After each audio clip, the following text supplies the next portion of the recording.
Hello everyone, this is our case study presentation. We will be doing Japanese multinationals. This is our group photos and our table of content. I'll be talking about the introduction, the prototype model, and conclusion. Don will talk about the first issue. Dang will talk about the issue number 2. And then Xuezin will talk about the issue number 3.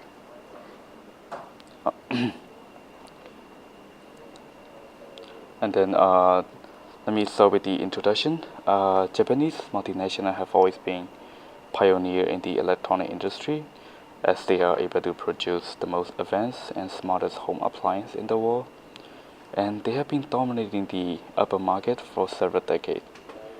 However, recently they have been losing low-end market in the developing country due to several reasons. Study from Boston Consulting Group has shown that Japanese corporations struggle competing in the emerging economy market, even though they are known for excellent quality and high reputation in their products. There are 3 reasons why their strategy failed in developing countries. First of all, they have no interest in low-end market, lack of commitment, and lack of talent.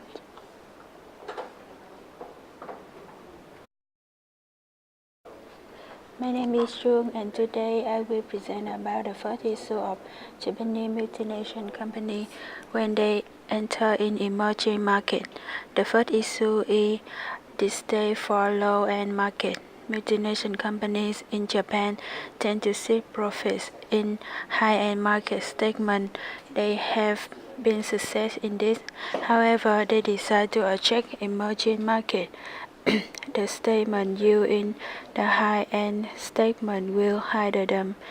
Therefore, Japanese companies will encounter some obstacle when they enter the emerging market segment. For emerging markets, it is difficult for customers to spend a lot of money to buy products because customers are mainly low or middle income people. However, for Japanese companies, they uphold the quality and prestige of goods they create, so Japanese products often costly than domestic goods, and that makes its items are harder to sell. Besides that, the Japanese multinational company do not wrap the chain of customers when entering a new market. For example, in India, customers favor cattle tray tooth TV, which account for 70% market share, but Japan just focus on selling flat screen TV at a higher price. Their rivals include LG and Samsung in the same market segment, broad profit in middle and low markets, accounting for 25% of market share. Moreover, Japanese multinational companies do not seem to see the importance of holding share in the market. That is a strategy to make it easier for companies to achieve trade facilitation with suppliers. Meanwhile, LG have done well with account for almost 80% of sales for India, thus bringing many benefits in negotiating with suppliers and retailers, helping to reduce marketing costs. In conclusion, if Japanese want to succeed in emerging markets truly, they need to analyze the markets in more detail. My name is Dang. I'm going to talk about the lack of commitment issue. Japanese multinational companies have an issue of not compromising on the resource. For example, in India, customers mostly use diesel engine, but Honda refused to change diesel power for CR-V. Since Honda entitled development orientation is electrification rather than diesel engine, they refuse the diesel energy. For the Indian market, customers often choose diesel engine because of the majority of local company product diesel engine popularly and partly the government subsidized diesel fuel, leading to pay less cost for diesel engine compared to other fuel sources. Thus, it is not good for health and the environment. The number of CRV cars decreased rapidly since it not meet the demand of the market, reduce the market share. The solution to this problem is that multinational companies need to clearly define their target markets and demand of customers in the new markets, the level of customer income from which a specific plan to meet those requires above. Moreover, the Japanese multinational company invest a huge amount of money in the local and European and American markets. They direct investment of more than 50% of foreign investment in European and America, but they were quite slow to invest in emerging markets. They mainly focus on the high-end segment, so it was difficult to attract investors to emerging markets. For example, Japanese CRV SUV are sold quickly in Europe and North America, but in India it consumes slowly, only 13,000 cars in 10 years from 2003 to 2013. My name is Shrizins and I will talk about analysis of talent as well as analysis of lack of localization. Localization is the adaptation of a product or service to meet the needs of a particular language, culture, or desired population look and feel. The ability to explain the company potential customer base is essential in today's globalized world. The key for international business is adapting existing products into the new markets through localization management. Moreover, localization allows you to enter new markets more rapidly. As for the Japanese fans, they are enthusiastic to send expert executives to Arab business things they don't even like talking about that overseas position. So they cannot work effectively for it, but they have to put a lot of effort in localization because they are a new fan to local market. In this situation, the company have to pay more salary for the employee who is working overseas than in Japan.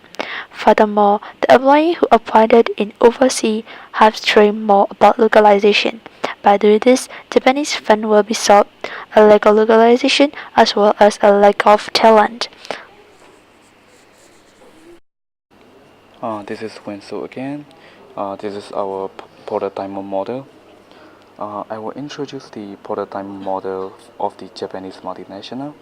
I will analyze the Japanese multinational based on the four factor condition, demand condition, relative and supporting industry, and company strategy and rivalry. For the factor conditions, when setting up industry in India, Japanese multinational has many advantages. First of all, India has the world's second largest population. India provides one of the cheapest labor in the world. With cheap labor, the company can produce goods more efficiently than other countries. With 1.3 billion population, Japanese factories don't have to worry about labor shortage because they are able to hire more workers with relatively low price. And some Japanese industries such as Panasonic set up a research center in many countries so they can familiarize with the local market. Moreover, Panasonic also set up a headquarters in Beijing, China so that they can send executives and engineers from Japan. In addition, Panasonic would also be able to train more local employees. And for the demand condition, India prefer low-end television because they are more affordable. That's why their Korean rivalry, LG and Samsung, and India local brand Videocon are dominating the market. Moreover, people in India prefer driving diesel car.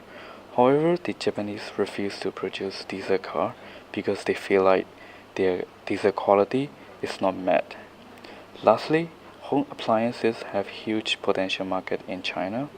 Many Japanese companies are beginning to adapt the local market with the help of the Chinese industry. For the relative industry, Panasonic is collaborating with the Chinese to produce more low-end home appliances in China. For the strategy and rivalry, Panasonic visit multiple households to learn about the market need, and they are also willing to produce more low-end appliances to compete with Haier and Weiswan in China? I'm Shizens and I will be talking about the SWOT analysis again. And as for the strength of the Japanese company, Japanese multinationals are known for their high quality home appliances. Firstly, Panasonic set up the Shanghai-based China Lifestyle Research Center in 2005. In 2009 and 2010, they set up a similar center in Europe, India. Then they created the Global Consumer Marketing Organization in 2012. By analyzing that Panasonic, one of the Japanese companies, have enough strength to emerge economies worldwide. As for the weakness for the Japanese company, one Korean rival and Videocon had the average 20% of the market share. The top three Japanese companies had only 13% of market share. Furthermore, they refused to develop diesel power cars to adjust in Indian market. Since they have low interest in participating in low end market of India, they cannot successfully emerge into the market in India. As for the opportunity, Japanese companies have constructed multiple research facilities around the globe. If Japanese companies set up a lifestyle research center in India, they can analyze consumer lifestyle, which will help to emerge into Indian market. To sum up, three certain commitments can make opportunity for Japanese company. As for the threat, Panasonic sales also fall behind Chinese local brands such as Haier and Weiswan. Secondly, some Japanese multinationals are lack of talent because Japanese electronic firms use 20 experts to manage 350 employees, while LG, a Korean company, use 15 experts to manage its 5,500 employees. In conclusion, Japanese multinationals are losing market share against Korean and local brands because they show little interest in low-end market, lack of commitment, and refuse to send experts to the foreign market. On the other hand, Panasonic is willing to adjust foreign market and putting effort to adapt local market. As a result, Panasonic has the best marketing strategy of how to dominate emerging economy.